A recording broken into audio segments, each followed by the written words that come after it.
Hi guys, I'm Dimension Jumper. Today we're doing my top 5 improvements to the Legend of Zelda series. Now, these improvements are basically just going to be like small improvements that I felt like should have been added to some of the Zelda games that I'm going to be talking about in this list. Now, these games that I'm going to be talking about, they are good, but I felt like there should be some small improvements that should have been added to make some of these games that tiny bit more enjoyable. But apart from that, even though these games are quite good and I do like playing them from time to time, I felt like these improvements should have been added. So for number 5 is adding more portals in the Temple of the Ocean King from Phantom Hourglass. Now, what I'm talking about is that the Temple of the Ocean King is basically the main temple of the game, and you basically have to go back there time and time again and basically redo a bunch of the puzzles. And once you get halfway, you activate the halfway portal, and you can go back there and get the time.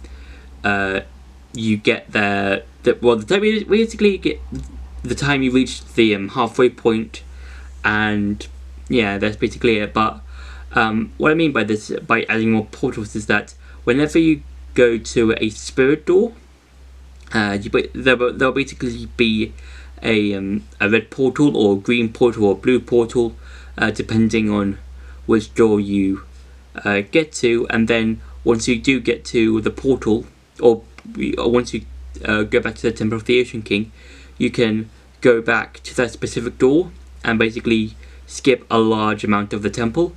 Now, I feel like that'll make the Temple of the Ocean King a bit more memorable, slightly, because there'll be less doing of the dungeon and less of the puzzles doing, and also if there was like like a chest you couldn't get, I feel like you could write that down and then go back to the specific room that the chest was in and do the puzzles there with the new items you collected along the way. So yeah, for number 4 is half of the Cork seeds from Breath of the Wild. Now in Breath of the Wild there are 900 Cork seeds in total, and you basically have to collect all of them if you want to get the achievement from Hetsu. But I feel like if you halved the amount of Cork seeds, which is 450, you basically, I feel like they'll be less stressful and less hard to get, because it'll be just half the Cork seeds, and then you'll be able to get all of the 450, and then you'll be able to play the game. Even if half the seeds were in the game, I feel like there'll be less hours in the game, game wise. But I feel like if the half the seeds were in Breath of the Wild, I feel like that would make the game even though the game's good, I feel like half the Cork seeds will be a bit more palatable, instead of just collecting all 900 and getting the gift from Hetsu. So yeah, for number 3 is more floating islands and Skyward Sword. Now now in Skyward Sword, the main hub world, which is the sky, it's basically it's well known for being quite empty, and even though there are a variety of islands like Skyloft, the Thundercloud, and several other areas of the sky that have humans on it, the sky is pretty much empty. But I would like to have it would have been cool to see a few more islands in there. So 2 which I have thought of is a sort of like a ranch type of thing. I'm not too sure, but it'll be sort of this ranch in where people can come with their loft wings and go to an inn or something, or a in Zelda lore pub or something, kind of like the Lumpy Pumpkin, but for loft wings and stuff and something like that. And there could be a mini game in which you can do this certain course, and if you do it on under a specific time, you can collect a heart piece. And the second island could be like a midnight bazaar type thing, so where you can go to the island, go to sleep, and then go to the bazaar where the people there can sell you rare items.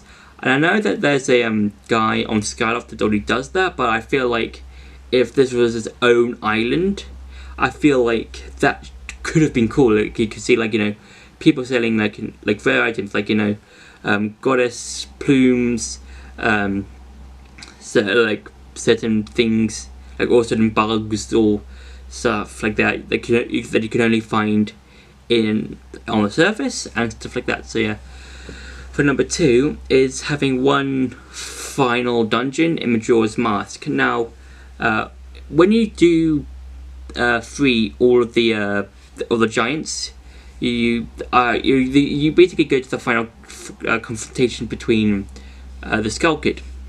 Now, when the Majora's Masks, which is basically the main thing controlling Skull Kid, goes into the moon, and you follow after it, you basically go to this sort of meadow with a tree, and you basically see all of the masks you get to see, just just moving about on people. And I feel like this would have been better if it was this sort of final dungeon, instead of you going to the mask guys and basically just doing their own separate mini dungeons.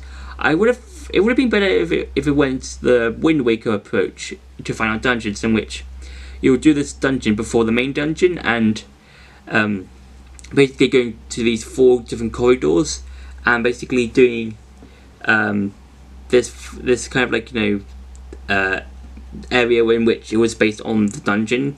And I would have felt like it was like that with Majora's Mask, in which it would keep the same thing, but but then once you get to the final room, you'll see the mask guy, and then you'll give them the masks you have collected throughout the game. And I felt like that would have been better. And for number 1 is having rain appear less in important places in Breath of the Wild.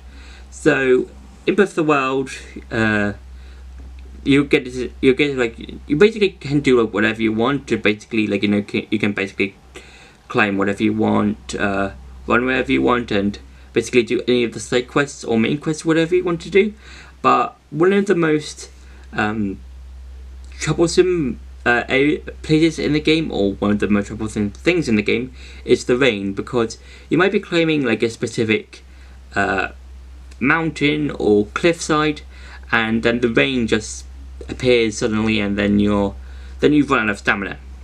And I would have felt like if the rain didn't appear when you were climbing a specific surface. I know that the rain is there for for the whole Breath of the Wild, and it's there for to be a bit more difficult and for you to think outside the box in terms of how to get over a specific cliff or something, or getting to your destination of where you're going to go.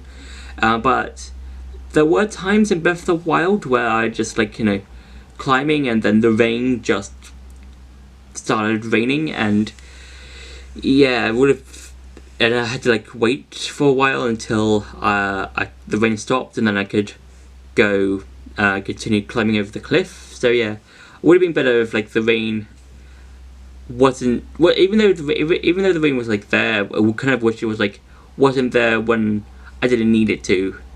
So yeah, so that's my top 5 improvements to the Zelda series. I hope you enjoyed that video. Don't forget to like, share and subscribe, and I'll see you in the next video.